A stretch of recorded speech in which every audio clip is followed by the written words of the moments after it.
Paradise Dragona set list is out for Japan. This will be releasing next week, I believe. Yep, next week on Friday, the 13th of September over in Japan. And we will not be getting this set until the end of the year with Surging Sparks. But we also have another set in Japan that's coming out next month. That will be the second half of our Surging Sparks set. This set is all about dragon Pokemon because it is the Year of the Dragon, which I believe is a Chinese tradition, or it may be a Japanese tradition.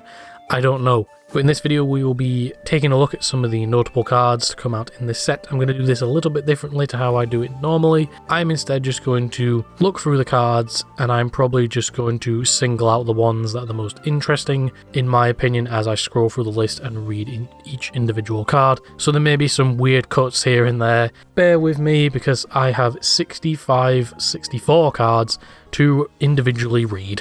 The first notable card that I want to talk about is actually the very first one, Execute, which is a 30 HP grass type Pokemon, and its attack costs 1 colorless energy. You can use it if you go first and on your first turn. So if you win the dice roll, you decide to go first, you can use the attack on your first turn, and it allows you to search your deck for a card that evolves from this Pokemon and put it onto this Pokemon to evolve it, and then shuffle your deck. So this allows you to pretty much evolve it straight into an Exeggutor. And in terms of Exeggutors we have in the format, we don't really have some notable ones. They're kind of mid, to be honest. There is one that can do 30 damage for each energy attached to your opponent's active Pokemon, but that's not really a lot of damage. But what we can evolve into, a Alolan Exeggutor EX, which is a 300 HP Dragon Stellar Terra Pokemon with 2 attacks. As always, it's a Dragon Pokemon, so its attacks cost different types of energy anyway, and its first attack for a grass and a water does 150 damage, and then you can choose any number of basic energy cards from your hand and attach them to your Pokemon in any way you like. So you can do a respectable 150 damage, and then if your hand's a bit flooded up with energy, you can attach them to any of your Pokemon. You could attach it to itself, you could attach it to other things on the bench, which is pretty decent. But its second attack is a lot more interesting. It doesn't do any damage, and it requires a grass, water, and fighting, and you flip a coin. If heads, your opponent's active basic Pokemon is knocked out, but if tails, one of your opponent's benched basic Pokemon is knocked out. Relying on a coin flip and relying on your opponent to have a basic on the field is the only crutch this card kind of has, but with the abundance of like basic support Pokemon like Rotom, Lumineon, Fezandipiti, it's obviously gonna hit something. So you could boss one of them into the active, and then you could use the attack, so then you actually have a guarantee. It might not be able to knock out the active, but at least you can knock out a bench. And if you can't knock out a bench, then you obviously knock out the active. But I don't think this card will see play as a standalone deck. This card will probably see play in Regidrago, because you can, obviously use the second attack to knock out any Pokemon you may need. But the first attack is also pretty good because you can attach your fire energies to your other Regidragos, because obviously you have Teal Mask Ogerpon with energy switch, so you can just switch the grasses onto your Regidragos, but you only have 1 manual attachment per turn, which is mainly the fire energy. So you could use the first attack, do some damage, and then attach like multiple fire energies to your Regidrago Vs, and then you can start moving more grass energies, and now you have multiple Regidragos that are all powered up and ready to wreak havoc. So this card will probably see play in Regidrago until next year, where it rotates, and then maybe it'll see play as its own standalone deck. The Lost Zone engine will be rotating, so what support cards people decide to play with this, if it does see play, will all be up in the air. Grass, so I imagine, Teal Mask Ogerpon. Water, I'm not really all too certain, but we'll just have to see.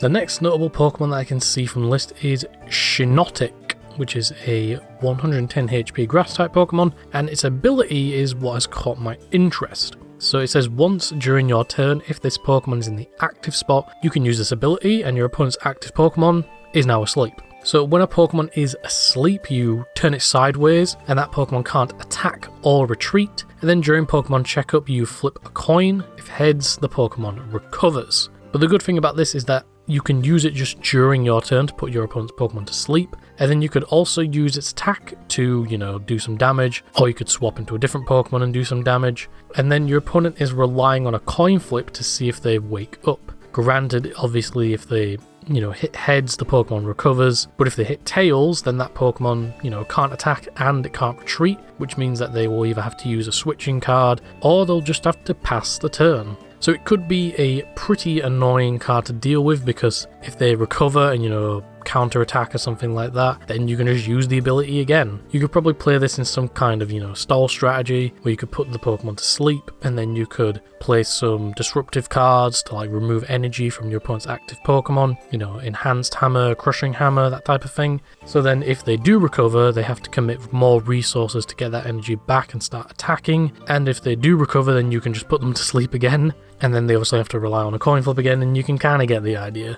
It just seems like a bit of an annoying card, but will it see play considering it's a stage 1 Pokemon? As always, as I always say, we'll have to wait and see. The next card that I want to talk about is one that I actually talked about on my community page. It's Black Kyurem EX. It is a 230 HP water type Pokemon with 2 attacks. The first attack requires 3 colorless energy.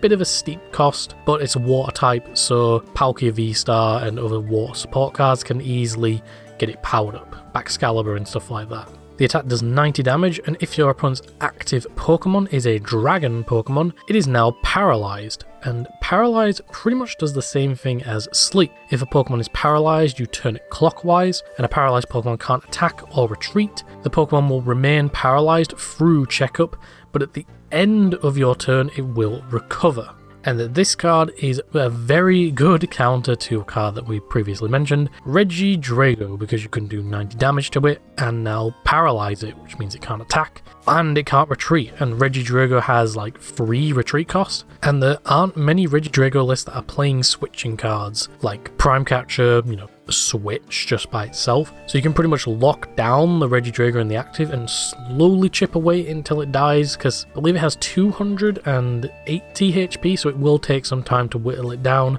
But in the meantime, your opponent could be, powering up another Regidrago on the bench. Once you've knocked out that one, they could just bring up another one and knock out the Kyurem. But it is a good way to, counteract some dragon Pokemon, maybe slowly take back the game, because you can also build up your board, so you could have Black Kyurem in the active slowly chipping away while you establish ball presence yourself, but your opponent is also doing so at the same time. And then its second attack for 2 water and 2 colorless does 250 damage, but it also does 30 damage to itself. 250 is a lot, but the 30 damage to itself does leave you open to, Regidrago using Dragapult to just knock you out and then ping for 60 on the bench. So you're mainly going to be using the first attack against, Dragon Pokemon if it decides to see play inside of decks that use water energy or just water decks in general. Next up on the list is Smoochum. This is another addition to the baby Pokemon that we have been receiving, very much like Cleffa. So this Pokemon is a 30 HP Psychic. Its attack costs no energy whatsoever, and it says search your deck for 2 basic Psychic energy and attach them to your benched Pokemon in any way you like, and then shuffle your deck. So a good piece of support for, Psychic based decks or decks that use Psychic energy. Obviously Dragapult could maybe use it, we'll have to see. Dragapult player here because of the fact that it has free retreat, so you could use the attack in quotation marks for free, accelerate 2 psychic energy from the deck, and then obviously if your opponent doesn't knock it out, or if they do, then you can just retreat into something else because it has free retreat. You can attach fire to your Dragapult and start attacking. That's also just good in psychic based decks for accelerating out some energy. Little decent card, could see play, maybe, we'll have to see. I might include it because deck space is pretty tight for Dragapult, to be honest. Next up on the list is another Psychic type Latias EX, 210 HP basic Pokemon with the Skyline ability that says your basic Pokemon have no retreat cost, which I believe includes itself, so why does it have a retreat cost to begin with?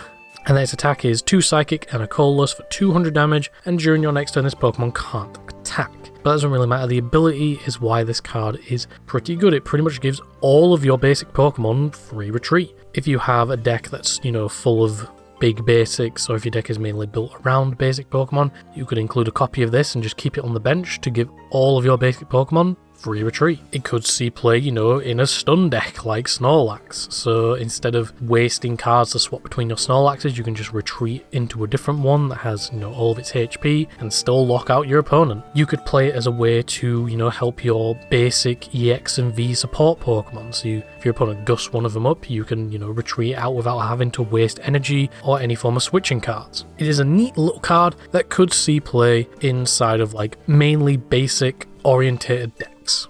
And then straight on to another EX, we have Flygon EX, which is a 310 HP fighting Pokemon with 2 attacks. First attack for a single fighting energy does 130 damage, and then you switch this Pokemon with a benched Pokemon, which is pretty decent because you could do a bit of chip damage and then possibly switch into a stall Pokemon. You could switch into Cornerstone Mascogapon, or you could switch into Mimikyu, which can't be hit by V or EX Pokemon. You could even play it in Snorlax. So you could attack for 130 and then switch into a Snorlax to basically stop your opponent from retreating if they've got something useless in the active. But I can see the main use with this being you hit for 130 and then switch into something like Mimikyu, which can't be hit by V or EX Pokemon. So it forces your opponent to sort of, gust something else up, or maybe put something in front that they wouldn't normally use to take care of it. So they have to commit more resources into basically picking apart your board.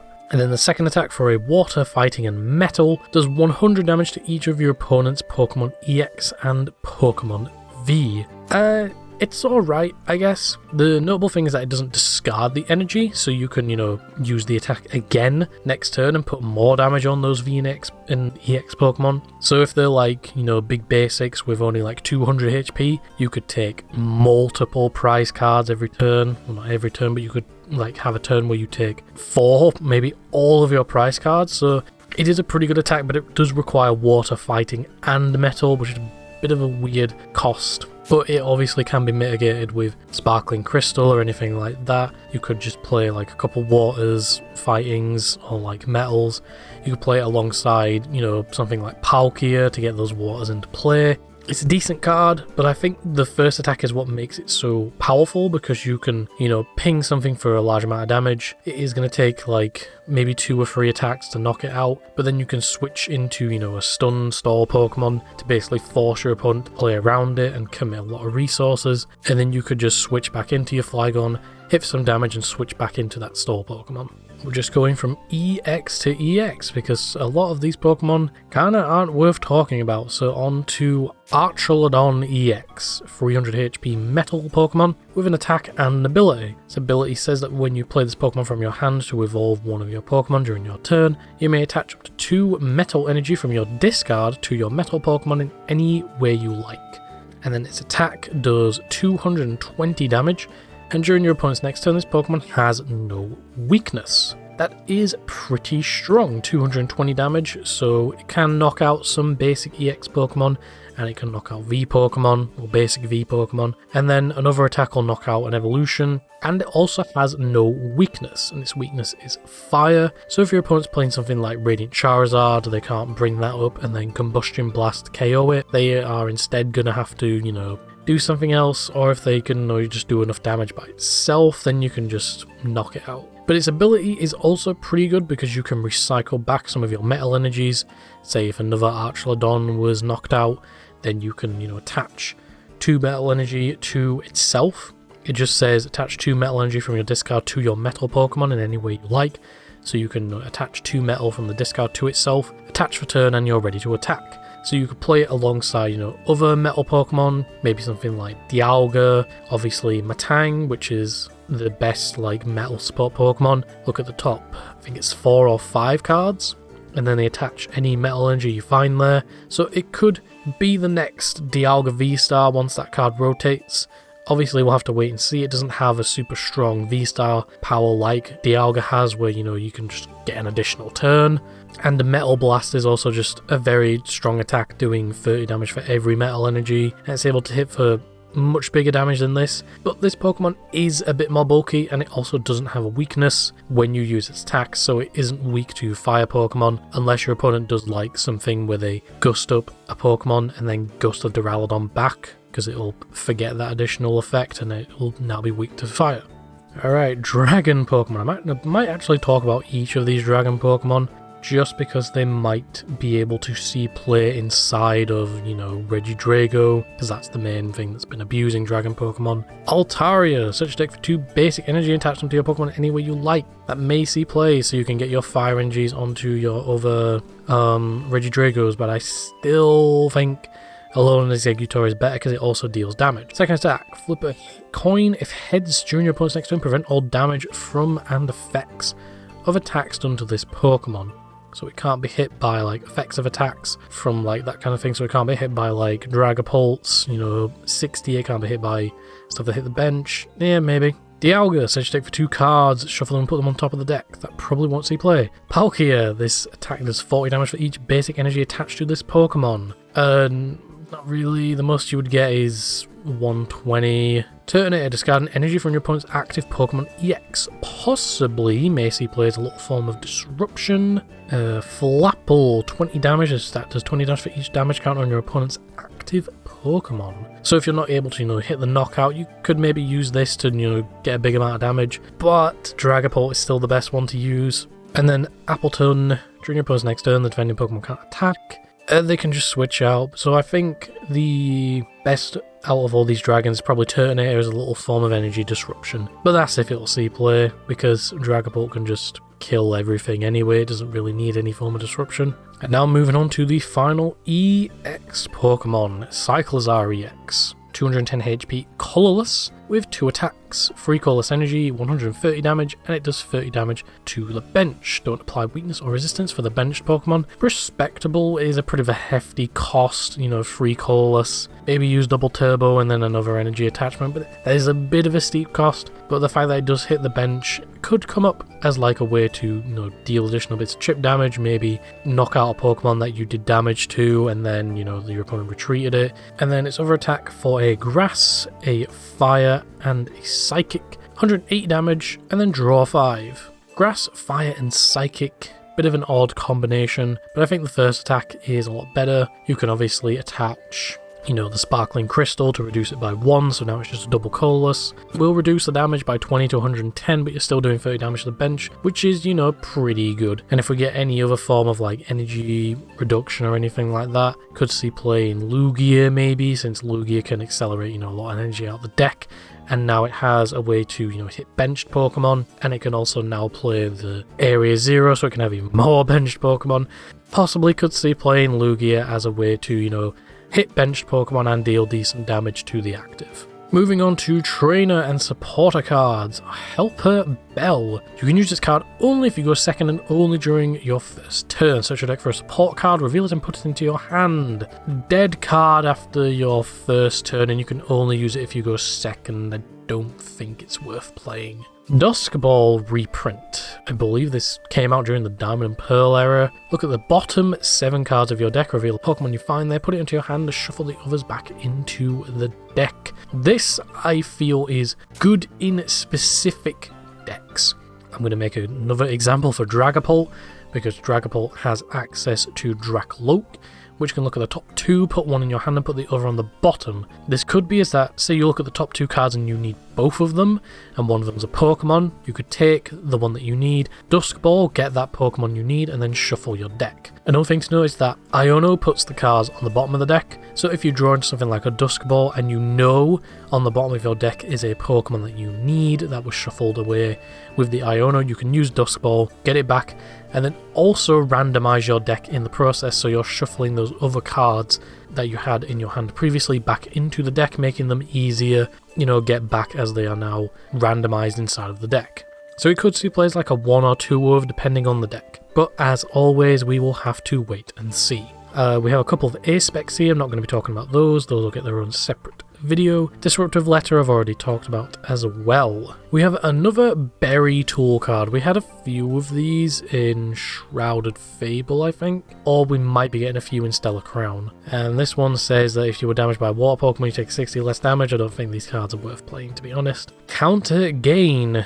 If you have more prize cards remaining than your opponent, the attacks of the Pokemon this card is attached to cost colorless less. Well, there you go. You can give one of these to Cyclizar and now it's 1 less. Yeah, it's only colorless, which does limit its availability. so it's only really useful in colourless decks, or in decks that say require a certain energy type and then a colourless. So I can only really think of a couple of decks at the moment. Lugia, it could be good in. Iron Fawns, it could be good in.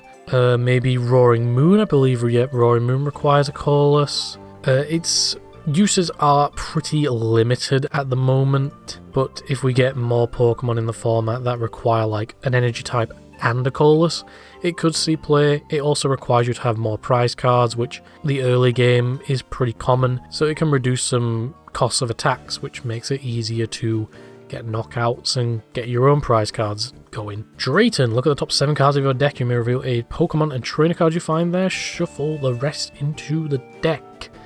You can just use Arven to get... Oh no, it's such as a trainer. Never mind, this card is actually like pretty decent. Look at the top 7 cards of your deck and you can get any Pokemon you find there and a trainer, so you can get a support or an item, a stadium, a tool, because they're all trainer cards. Yep, pretty decent card. Could see play. Surfer, switch your active Pokemon with one of your bench Pokemon if you do draw until you have 5 cards in your hand. I mean, if you've got a pretty low hand size, but like there's plenty of other better draw supports in the format. Dragona, shuffle your hand into your deck, flip a coin. If heads, draw 8, if tails, draw 3. Okay, moving on. I think this is Lycia's Appeal. Switch one of your opponent's benched basic Pokemon to the active. If you do, it is now confused. Interesting, so it's like a boss's orders, but it only works on basic Pokemon and it also confuses them, which I believe confusion is the Pokemon, you have to like flip a coin, and if it's tails, then the Pokemon does damage to itself instead of attacking, but I believe you can still retreat, so you can just retreat to heal it and then switch back in. But if the Pokemon that you gust up has like high retreat cost, you may need to commit more energy, or you may need to commit, a switch card. So it could see its uses, but at the moment I don't think it will, because the format is mainly evolution Pokemon. Unless we get like a deck that is like tier 1 and it's all basics, the card could see play. But at the moment it's mainly a bit niche, but it is still pretty good. And that is it for the set list. Not many notable cards. It's mainly the trainers and supports are the more notable cards, and the EX Pokemon. I didn't really see any like basics or stage 1 random Pokemon that were worth talking about, but if you disagree and there's something in this list that I forgot to talk about, let me know in the comments, and let me know in the comments your thoughts about this set. I personally think it's pretty average. There's nothing outstanding, there's nothing game breaking. It's just, pretty good. It's decent at least. But yeah, that is it for the video for the set list for Paradise Dragona. All of these cards will be releasing in our Surge and Spark set, releasing later this year in November. Thank you all for watching. Make sure to like, comment and subscribe, and I shall see you all in the next video, whatever that may be. Take care.